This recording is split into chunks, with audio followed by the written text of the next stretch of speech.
আসসালামু আলাইকুম ভিউয়ার্স, আজকে বানাবো চাঁদপুরের ঐতিহ্যবাহী পিঠা দোল্লা পিঠা। তবে এক এক অঞ্চলে এই পিঠার এক এক নাম।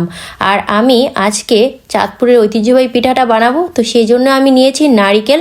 নারিকেলটা কিন্তু এভাবে পাতলা পাতলা করে কুচি কুচি করে দিতে হবে। আর এটা যত কুচি করে এভাবে দেন তত মজা, আর এটা বেশি করে দিতে পারলে বেশি মজা।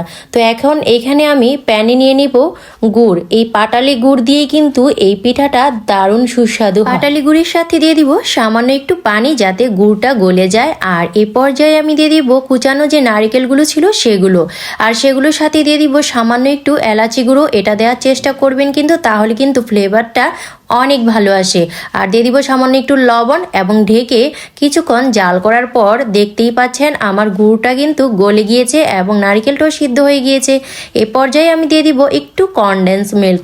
আর এটা কিন্তু আমি বাসায় তৈরি করেছি, পানির সাথে একটু গুঁড়া দুধ বেশি করে মিশিয়ে এটা তৈরি করেছি। এটা দেওয়ার চেষ্টা করবেন, তাহলে অনেক ভালো হবে। আর এখন আমি দিয়ে দিব চালের গুঁড়ো। এটা কিন্তু বাজারের কেনা যে চালের গুঁড়া সেটাই আমি এখানে ইউজ করেছি। তো যতক্ষণ পর্যন্ত ডোটা শক্ত হয়ে না আসবে ততক্ষণ পর্যন্ত চালের গুঁড়ি দিতে থাকবেন। আর এভাবে কিন্তু দিতে দিতে ডোটা যখন শক্ত হয়ে আসবে তখন বুঝে নেবেন যে আপনার ডোটা পারফেক্ট হয়ে গিয়েছে। এখন আমি এটাকে কিছুক্ষণ ঢেকে রেখে দিব আর চুলাটা কিন্তু অফ করে দিব। আর ঢাকনা খুলেই দেখুন আমার চালের গুঁড়িটা সেদ্ধ হয়ে গিয়েছে। এ পর্যায়ে আমি মথে নিব। আর মথে নেওয়ার পর এই যে এখন পিঠা বানাবো, আর দু হাতে আমি একটু তেল মেখে নিয়েছি যাতে পিঠাগুলো খুব সুন্দর করে বানাতে পারি। তো এটা অবশ্যই করবেন। আর এখন যেরকম শেপ দেওয়ার দিতে পারেন, আমি মেরা পিঠার শেপ দিয়েছি। আর এখন বানাবো গোল। একটা বানিয়েছি লাটিমের মতো, আর একটা বানিয়েছি গোল। তো যে যেরকম শেপের তৈরি করতে চান সেরকমই কিন্তু হবে।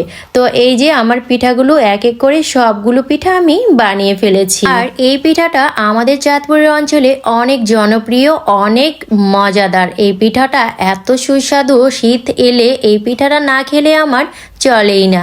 তো এখন আমি পিঠাগুলোকে ভাপে দেব। তো সেজন্য হাঁড়িতে আমি নিয়ে নিয়েছি পানি, পর্যাপ্ত পরিমাণ পানি দিতে হবে। পানিটা অবশ্যই কিন্তু মাঝামাঝিতে রাখতে হবে। আর হাঁড়ির উপর বসিয়ে দিব এরকম স্টেইনারের একটা ছাঁকনি, তার মধ্যে আমি পিঠাগুলো সবগুলো দিয়ে দেব। আর একটা ছাঁকনিতে একসাথে অনেকগুলো পিঠা দেয়া যায়। এখন আমি পিঠাগুলোকে ঢেকে অনেকক্ষণ ভাপে রান্না করব। এই যে ভাপ উঠছে, এখন অনেকক্ষণ রান্না করার পর আমার পিঠাগুলো কিন্তু হয়ে গিয়েছে। এখন আমি একটা কাঠির সাহায্যে দেখে নিব পিঠাগুলো হয়েছে কিনা। আমার পিঠাগুলো হয়ে গিয়েছে, যেহেতু কাঠির সাথে আসছে না তাই। এখন আমি এই পিঠাগুলোকে গরম অবস্থায় নামিয়ে নিব। তবে অবশ্যই চেষ্টা করবেন গরম অবস্থায় পিঠাগুলোকে ছুটিয়ে নেওয়ার, তা না হলে কিন্তু পিঠাগুলো ভেঙে যাবে, একেবারে ভালো লাগবে না দেখতে। এই যে আমার পিঠাগুলোর মাঝখানটা আমি দেখিয়ে দিয়েছি, পিঠাগুলো কিন্তু হয়ে গিয়েছে পারফেক্ট। আর এত সুন্দর লাগছিল, মানে মনে হচ্ছিল যেন এগুলো সাজিয়ে রাখি।